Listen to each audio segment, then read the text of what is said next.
Commander Raul Torvash watched in silence as the Alliance fleet dwindled in the sky, a speck of silver swallowed by darkness. The cold realization settled over him like a suffocating weight. He had been abandoned. Left on this forsaken, uninhabitable rock of a planet, a world of cragged cliffs and unrelenting storms. His ship was nothing more than a heap of broken metal, torn open in the last brutal battle, its systems flickering sporadically, as if mocking his plight. He stumbled across the debris, each step sending a fresh jolt of pain through his already battered body. His armor was cracked, leaking his lifeblood, and his left arm hung limply at his side, shattered and useless. As he leaned against a piece of wreckage, Raul felt a deep, burning resentment sear through him, mingling with the cold pain of his injuries. He had given everything to the Alliance. Every battle, every decision, every sacrifice had been for them. And now? They saw him as a liability, a mistake to be erased. For the first time in his career, he had failed. His last mission, a mission that was nearly impossible from the start, had gone catastrophically wrong. He could still see it in his mind, the panicked faces of his squad, the malfunctioning equipment, the sudden ambush from an enemy force twice their size. He had fought to hold the line, had sacrificed so much to give his team a fighting chance. But when the smoke cleared, the Alliance saw only the failure, not the effort, not the sacrifice. And so, in their eyes, he had become expendable. The Alliance's cold verdict had been swift. No hearing, no defense, just the harsh, mechanical voices declaring him unfit for command, unworthy of mercy. The orders came down as if he were an object to be discarded, not a leader who had once commanded respect. They stripped him of his rank, his resources, his very identity, leaving him with nothing but the scorched remnants of his armor and the biting realization of his worthlessness in their eyes. And now, stranded and isolated, he was forced to confront the crushing silence of his fate. It gnawed at him, a hollow ache that throbbed deeper than the pain in his wounds. His enemies in the Alliance had always called him cold, calculating, even ruthless. But now, he wondered if he had ever truly understood the cost of being seen as just another pawn. The Alliance had offered him everything he once thought he wanted: power, status, respect. And in the end, they had taken it all away, leaving him in the dark, with only the empty vastness of space as witness to his fall. He ran his gaze over the barren landscape. Jagged rocks jutted out like teeth, and acidic rain drizzled from the sky in sparse, hissing droplets. Each step left him weaker, dragging him closer to the edge of despair. It would be so easy to lie down, to let the planet take him, to let his final act be one of surrender. But even now, a part of him resisted. He had fought so long, had built his life on a foundation of resilience and determination. Giving in felt like letting them win. Yet, with no food, no shelter, and no allies, how much longer could he hold on? His mind drifted back to the moments before the Alliance's departure. He remembered the cold, steely gazes of the officers who had once saluted him. They hadn't looked back, hadn't spared him a single word of sympathy or regret. They had simply turned and left, their faces devoid of anything resembling humanity. In their eyes, he was nothing more than a reminder of their own fallibility, an error to be erased from existence. He understood now that they feared failure more than they valued loyalty, more than they cared about honor or duty. A faint laugh escaped his cracked lips, bitter and hollow. How ironic that he, who had once led armies, who had inspired fear and respect across countless worlds, was now reduced to this, a dying man, forgotten and alone. He had always prided himself on his strength, his ability to bend others to his will, to control the battlefield with precision and force. But here, with only the relentless silence of the desolate world around him, he realized that strength was meaningless without purpose, without those who believed in him. And he had no one left. The pain flared up again, sharp and unrelenting, and he leaned heavily against a jagged outcropping, struggling to stay upright. His pride fought against the despair, whispering that he could still fight, that he could still find a way to survive. But the truth gnawed at him. There was no way out. He was alone. Far across the galaxy, in a rough-hewn human outpost on the edge of civilization, a faint distress signal pinged on an old, weather-beaten console. A small crew of explorers, scrappy and often overlooked, leaned in to listen. The signal was barely more than static, but there was a message in there, desperate and garbled, cutting through the silence of space. The crew exchanged glances. They knew who the signal was from. Commander Raul Torvash, once a titan among the ranks of the Galactic Alliance, now disgraced, abandoned, and left to die. They talked quietly, weighing the risks of getting involved. Raul's name carried a reputation even among humans, though it was one cloaked in a shroud of mystery and fear. The Zith commander was known as a relentless tactician, a leader with no patience for error, a figure revered and feared. Yet here he was, cast aside, alone on a distant planet, struggling to stay alive. It didn't take much for the crew to decide. No one deserved that fate, no matter their reputation. Ignoring unspoken rules about interfering in the Alliance's affairs, they set to work, gathering whatever they could spare for the mission ahead. Their ship was old, its metal battered and dulled by years of near-impossible missions, patched up and held together by endless repairs. Supplies were scarce, and every scrap of fuel and ration counted. Yet they didn't hesitate. Strapping in, they set course, a crew of unlikely heroes bound not by duty or glory, but by a fierce sense of justice. They didn't care about Raul's rank or his past, only the injustice of leaving a person to die alone and abandoned. The journey itself was perilous, a delicate dance through hostile zones and barely charted regions. Despite the Alliance's silent condemnation hovering in their minds, they pushed forward, feeling a defiant thrill in taking a stand for someone who had no one else. When they finally arrived, the planet loomed dark and silent, a graveyard of rock and storm. Their ship touched down with a jarring thud, and they were met with an eerie, oppressive silence. The crew's determination was tinged with nervous anticipation. They had no idea what kind of person they would be rescuing. Raul spotted them from a distance, his initial reaction a blend of disbelief and suspicion. Humans, of all species, arriving in a single, modest ship? It was almost laughable. His survival instinct urged caution. The Alliance's disdain for humans was no secret, and he had always assumed that humans were creatures of self-interest, unsophisticated and lacking the hard discipline that defined his own kind. What possible reason could they have for coming here? He kept his guard up, unsure of their intentions, but in his weakened state, he knew he had little choice but to accept their help. The humans approached him carefully, their expressions cautious yet unwavering. They offered him food, water, and medical supplies, simple things, yet in his condition, they were gifts of immeasurable value. As they tended to his wounds, he noted the gentle efficiency of their movements, the steady resolve in their eyes. They treated him not as a fallen commander but as a fellow being in need. The notion was foreign to him, almost incomprehensible. He had always seen empathy as a luxury, a weakness, and here it was, freely given, without expectation. He felt a flicker of resentment mingling with gratitude. It was humiliating, this reliance on creatures he had once dismissed. Yet, as he observed them, he couldn't help but feel a growing curiosity. They spoke with each other in a quiet, seamless rhythm, discussing plans, sharing insights, solving problems together. They included him in their discussions, asking for his input, treating him as an equal, a strange experience for someone who had always been either obeyed or feared.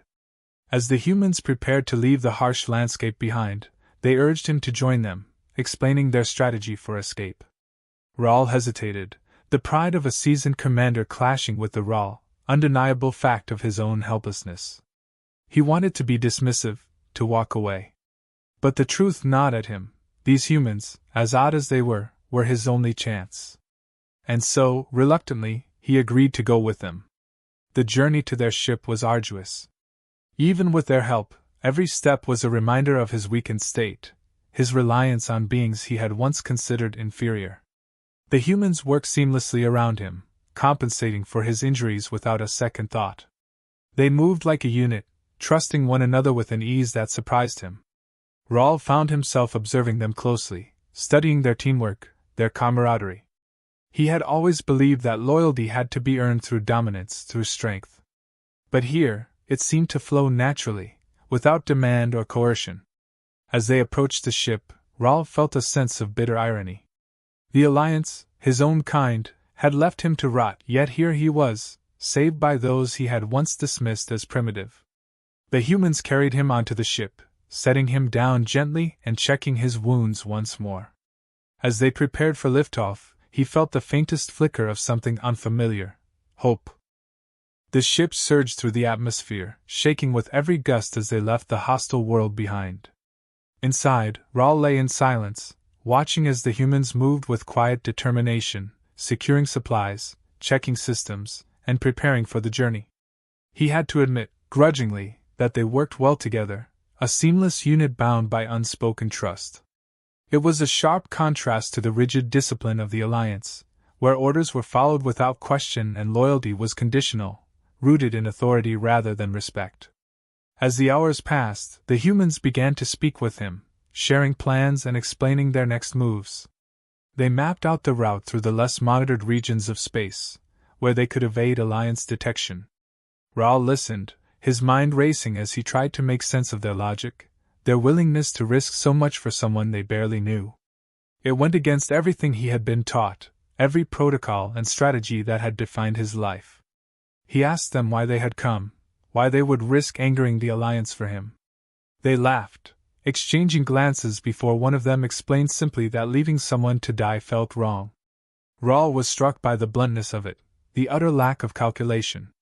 To them, it was a straightforward matter of conscience. They didn't want anything from him, they didn't expect repayment or loyalty. They had come because, to them, life held value, even his. The idea was almost absurd, but he could see in their eyes that it was genuine. During a brief respite, Raoul tried to stand, determined to contribute in some way. His pride wouldn't let him remain passive, and he limped toward the ship's tactical console, scanning for weaknesses and preparing possible defenses. The humans noticed, nodding in acknowledgement without stopping him. They let him work, trusting that he wouldn't harm them. It was a small gesture, but it felt significant, a sign of trust he hadn't earned, yet they offered it freely. As he immersed himself in the tactical data, the humans approached, asking for his advice on their upcoming route. Raoul hesitated, and used to being asked, to being valued for his mind rather than his rank.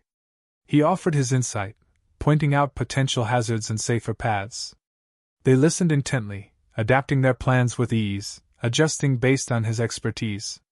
For the first time in a long time, Raoul felt respected, not for his authority, but for his knowledge. It stirred something in him, a flicker of purpose he hadn't felt since before his exile. Days into their journey, they encountered a rogue asteroid field, a chaotic expanse of debris hurtling through space. It was a brutal test of their ship's capabilities, requiring every ounce of skill and concentration. Raoul watched as the humans worked together, shouting commands, reacting instantly to every new danger. They coordinated flawlessly, moving as one, each of them knowing exactly what to do, each trusting the others completely. He found himself amazed by their adaptability, their unspoken connection. They operated without the rigid structure of the Alliance, yet somehow, it was even more effective. At one point, a loose panel broke free, nearly crushing one of the humans. Without thinking, Raoul lunged forward, pushing them out of harm's way. They glanced at him, surprised but grateful, giving him a nod of thanks. He felt an unfamiliar warmth, an unspoken connection that transcended species, rank, or history. It wasn't a grand gesture, but in that moment, he realized he no longer saw them as lesser beings. They were his allies, and he would defend them as fiercely as he once defended his own kind. As they cleared the asteroid field, the humans relaxed, sharing relieved smiles and jokes, their laughter filling the ship. Raoul found himself caught off guard by their camaraderie, their ability to find joy even in the face of danger. It was a stark contrast to the Alliance's cold, impersonal atmosphere. He felt a pang of envy, realizing that he had never experienced this kind of bond, even with his own people. It was strange, unsettling, yet he couldn't deny its appeal. One evening, as they drifted through a quiet patch of space, the humans shared stories from their lives. They spoke of families, of old friends, of past adventures and near misses. Raoul listened, captivated by the way they spoke with warmth and nostalgia, each memory a part of who they were. When they asked him to share something of his own, he hesitated, reluctant to expose the parts of himself that felt raw and broken. But their openness, their acceptance, made it impossible to refuse. He told them, haltingly, about his early years, about his rise through the ranks, about the sacrifices he'd made to earn his command. He spoke of battles won, of comrades lost, of the burden of leadership. They listened in respectful silence, their expressions softening as they understood the weight he carried. When he finished, they offered no judgment, no pity, only a quiet respect that filled the space between them, unspoken but deeply felt. In the silence that followed, Raoul felt a shift, a subtle but profound change within him. He realized that these humans had become more than just his rescuers. They were his allies, his companions, perhaps even his friends. The thought startled him, yet he couldn't deny the truth of it. For the first time, he felt a connection that went beyond duty or loyalty to a cause. It was a bond born of shared experience, of mutual respect, of a simple but powerful truth: they had risked everything for him, not because they had to, but because they wanted to. In that moment, he understood what it meant to belong, to be part of something greater than himself. And for the first time, he felt a glimmer of hope, not just for survival, but for a future that he hadn't dared to imagine. Alarms blared, jolting Raoul and the crew from their rest as they scrambled to assess the situation. An ominous shape loomed on the scanners, an Alliance cruiser, massive and heavily armed, cutting through the darkness with deadly intent. Raoul's heart sank as he realized what it meant. They weren't here to rescue him. They were here to erase him. The humans exchanged grim looks, understanding the implications. They knew the Alliance was a power far beyond their small ship, a force that crushed anything in its way without a second thought. But they didn't flinch. Instead, they began readying the ship's meager defenses, steeling themselves for a fight they all knew was nearly hopeless. Raoul looked at them, stunned by their calm resolve. They were facing certain death, yet they moved with purpose, as if giving up simply wasn't an option. One of the crew turned to Raoul, handing him a weapon and a piece of makeshift armor. The gesture held a weight that Raoul felt deeply. This wasn't an order, it was an invitation, an offer to stand with them as equals. He took the weapon, nodding in silent agreement. Whatever happened next, he wouldn't let them face it alone.